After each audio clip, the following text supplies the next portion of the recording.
MTN, everywhere you go. He started creating the Dangote empire straight out of college. Today he's the largest producer of cement in Nigeria. His empire includes production of sugar, rice, pasta and diesel, all things that people just can't live without. Through pure determination and hard work, Aliko Dangote is now placed number 51 on Forbes and is considered the richest man in Africa. We got some young aspiring moguls from all over the continent to sit down with the man. Let's meet our 5 panelists. I'm JJ Ayodele. I'm an MBA student and I'm from Nigeria. So I'm currently studying at New York University Stern School of Business, focusing in finance and entertainment, media, and technology. The plan when I'm done studying is to work for a major media and entertainment company that is focused in emerging markets, particularly Africa, because it really is close to my heart for obvious reasons, and I think that the media and entertainment industry as a whole is at a very interesting point in Africa, and I would like to be part of that growth. My name is Yomi Black. I'm a photographer, and I'm from the city of excellence, Lagos, Nigeria, popularly known as Las Giddy. I was born and bred in Lagos. I'm part of the Lagos hustle. Every average Lagosian has 2 or 3 jobs. So I'm a photographer. I run a discount service called YPM. I also shoot and edit videos. I always dreamed of employing 50,000 people. I feel like if I can pay 50,000 salaries, yeah, I can rest well in my grave. Hi, my name is Farai Chipungu. I'm a student and I'm from Harare, Zimbabwe.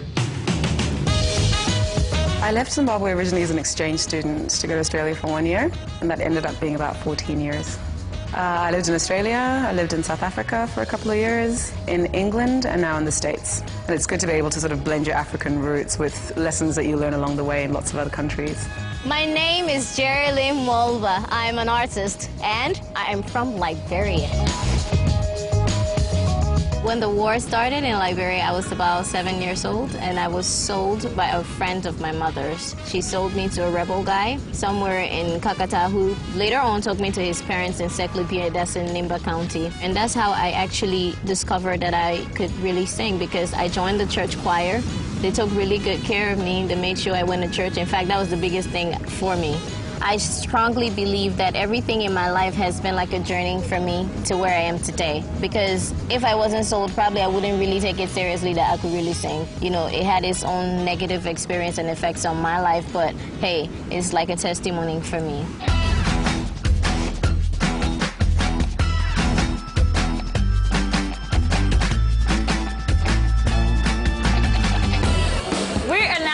Dangote headquarters. Alhaji Aliko Dangote has agreed to let us into his private office for this interview. So let's go meet the richest man in Africa.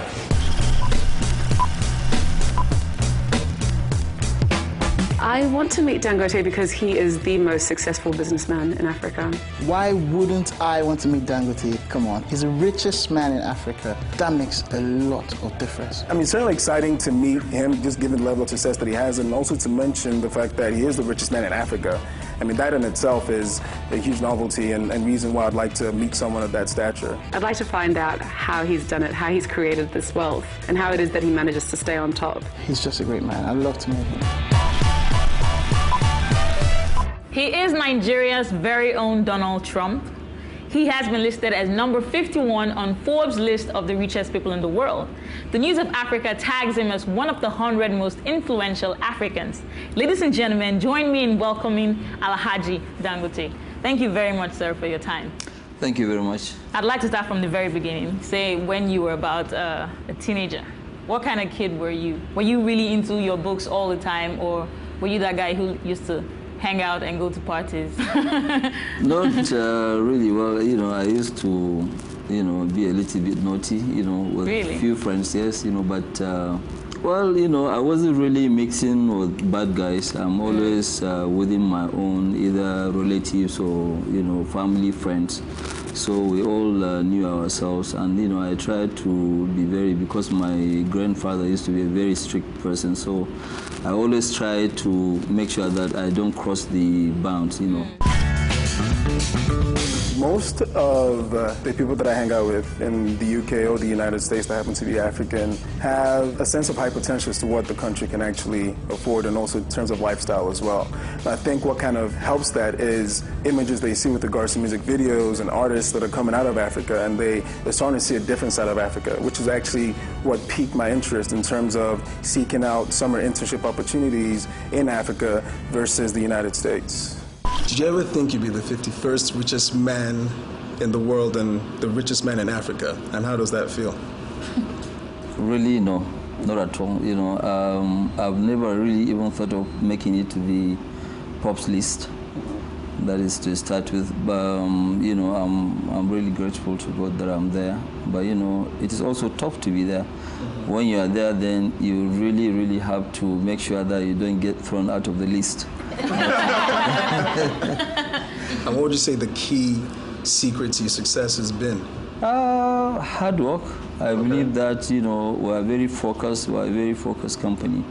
We don't really go into things that we don't understand. You know, any business that I don't understand it well, I don't do it at all. And that's really why, you know, why we're successful. So you talked about hard work. You know, some rumors out there that you work very long hours during the day, in excess of 12 hours a day. So how do you balance both your professional life and your personal life? To start with, I don't really work 12 hours a day. I think I work at least 18 hours a day. Okay. Wow. Yes, I do. I do. Okay. I do. I mean, you know, on weekends, I don't work at all. Okay. I was fortunate to participate in the Idols West Africa competition, and that really launched my career as a professional singer. I have 2 singles out at the moment. My career is taking off, and I'm really excited about it. You know, it's something that I've waited for so long. For me, it's about pushing the limits. Like, if somebody say, look, you can't do this, I want to prove a point that even if I can't do all of it, I know I can do something towards it. I'm an artist, I'm a singer, and music is what drives me. So when you have a hectic work schedule, what kind do you listen to music? What kind of music do you listen to inspire you? It depends, you know, it depends on my mood, really. Sometimes I like to go out there and listen to our local music. I don't know whether you know what it's called, King Soniade. Oh, yeah. There's nobody in this world that doesn't really like to hear music. I'm sure even the late Osama, I'm sure even as fanatic as he was, I'm sure he was listening to music. Yes, you know. When I'm done with Harvard, I think coming back to Africa is a fantastic approach. I don't know if I'll come straight back to Zimbabwe because that's somewhere that I already have roots. And I think the future of Africa is Pan-African. So I'd like to try out a few other countries before I head home. I'm coming home because Africa is the future, and I feel like I have a lot to offer. And places like Australia, England, the US, they've got talent there, but Africa needs people to come home so that we can grow this continent. I'm wondering if you can run through some of the key factors that make Africa one of the best places to succeed in business, and maybe some of the things that make it also the hardest place to succeed in business. Well, Africa, you know, the thing is that most of what you hear about Africa, you know, some of them are actually just hearsay. It's just perception of people that some of them, they are too lazy to find out whether Africa is really good or bad. They must have heard from somebody saying that, look, Africa is not a good place to do business, it's tough. But things have actually changed, and we're the only continent that's really been growing at about 5% of GDP. You know, so the area where you need to go in and invest and make money definitely is, you know, Africa. So coming from where you were as a young man starting off business and seeing the youth of today, what do you think is the difference between when you started out then and where we as young people are now? Well, the problem with some of our younger generation today, they just want to jump and see themselves up there, you know, overnight. It doesn't really happen. What you need to do is to be very, very focused as a person and be dedicated to whatever that you are doing. It is not really good for you to now go and try something, then after a month you just say, no, it doesn't work. You jump into something else. I think you need to be very, very focused in what you are doing. Once you believe in what you are doing, you see, you should not take your either business or job as something that you must do. Okay, you must take it as it's part of your hobby. If it's part of your hobby, then you do it better. The reality in Nigeria is, you know, you have two major classes. There's the upper class and there's the lower class. There's the middle class, but the population of the middle class is really, really small. And every economy needs a vibrant, strong middle class because that way they can service the rich and employ the poor. But for Nigeria, it's not really that way. So many Nigerians live under the breadline. So sad. So sad. In Nigeria, it's assumed that there are just two different classes, just the rich and then the poor. Now, is this because of privatization or corruption, or why is this? And if this is, what can the government or people like you do to build that middle class? In Nigeria, I think, yes, corruption maybe was actually part of it for not creating that middle class. But if you look at it, power alone can create a lot of middle class in Nigeria. Power, by us just having power.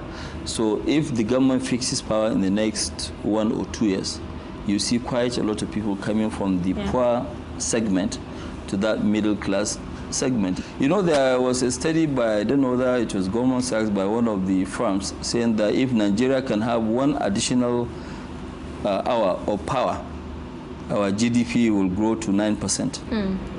The potentials here, they are enormous.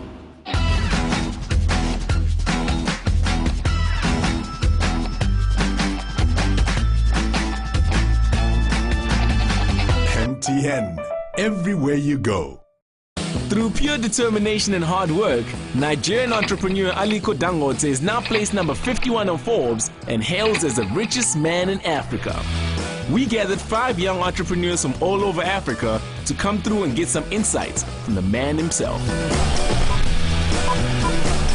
I think young Africans are hungry for success. They are working very hard to make sure that life is better. The African youth's energy toward business is very strong. I think that the entrepreneurial spirit is at a very high pitch. My personal belief, I believe that more people should come out of school and create jobs rather than looking for jobs. I think the job market has dried up and people are becoming a lot more entrepreneurial. So I think that Africans are taking a very Pan-African approach to business. What advice would you give young people who come out of university in Nigeria, the job opportunities are limited? What next for a young man that comes out of school? It's true, there are very few people that are offering jobs. But you know, Nigeria too at the same time is a country of where people always want to be their own bosses. So, and that's what I keep saying. If there's enough power today, you see 60% of young graduates, they are very, very creative. They can go and do their own business. And you know, they can come out of it even much, much better than working for somebody. I started my own record label. It's called Miss Dynamite Entertainment. People be wondering why Miss Dynamite is because for me, I'm a dynamite. I was dubbed the Dynamite on Idols West Africa by one of the judges, and they said, oh, dynamite comes in small packages. I'm a young woman myself, trying to do something with my career, my voice, my talent, and I want to help other young female artists who don't have that platform to show the world that each and every individual, these women are gifted, and bring out the dynamite in each and every one of them. Now, to run a billion-dollar corporation such as yours, Dangote Group, one has to have a very good leadership skill. So can you give us any advice as to how to be a good leader? Well, how to be a good leader, you have to be a very good listener. You have to listen to people. You have to also listen to quite a lot of advice. You have to make sure that it is not what you tell people to do. You have to, you know, crack your brains and have quite a lot of what you call advice from your own team. You know, it has to be a teamwork because there's no way you can make it as a person without a good team. Dangote is everywhere. Sugar, cement, and he has the largest market share So obviously, it's difficult for a young company to break into that market and sell sugar to Nigerians or cement or any of these products because Dangote is so huge and massive. We need that monopoly to be broken so that more people can get into the industry. It's competition. I mean, sugar price in Nigeria is determined with Dangote. If he decides to take it up, fine. If he decides to bring it down, that's fine. So it's just basically the god of all these products. This news that Dangote has monopoly over everything and there's no competition, which is not healthy for the country. What's your opinion on that? Well, you see, the problem is that it's not the question that Dangote has monopoly. Dangote does not really have any monopoly. The difference is that we are a company that actually believe in Nigeria. And because we believe in Nigeria, we always go out there and invest heavily, you know, whereas other people are watching. But as soon as now it gets to a certain point, then people will start screaming, talking about monopoly. There's nothing like monopoly, because there's nothing that we do that we're the only ones doing that product, be it cement, be it flour, be it anything. And the laws are the same. You know, government will always bring regulations that will affect either Dangote or it will affect any other competitor of Dangote. So there's no difference at all.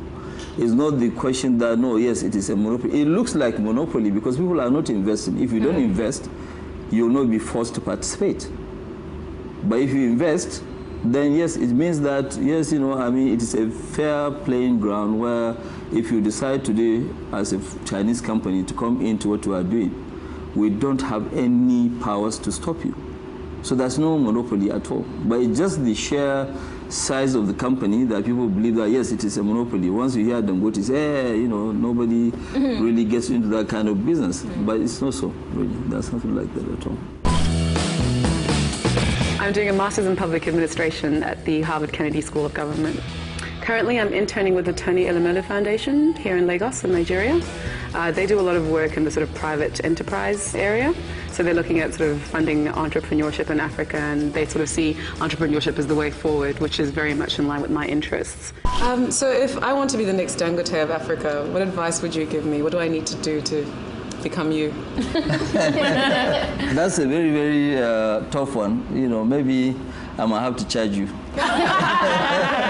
Businessman. Lesson number one. No, I mean, to be serious, if you want to be the next Dangote, is that you have to have a very big heart. You have to take quite a lot of risk, calculated risk. First of all, you have to make sure that you're honest. You must make sure that you don't destroy the name, you know, because your name is very important. That's the most valuable asset that you have going forward. Because if you don't have a good name, even the banks, doesn't matter how big you are, they're not going to touch you. True. At all. So you must make sure that you have a very, very good name. And number three, you have to make sure that you say that, look, nothing is impossible. Once you say that, yes, nothing is impossible, it means that you can actually achieve that target. Dangote, you need a bit of luck, but hard work is key. And what continues to drive you? If I had billions and billions of dollars in my bank account, I might stay in bed one day, but you're still working 18-hour days. So what is it? But why would you like to stay in bed? You know, I mean, because I've made it. You know, money is something that is really very funny. You can have it today, and you might not be there tomorrow. Sure. So you must keep this thing. You have to have quite a lot of respect for it. You just don't spend it anyhow.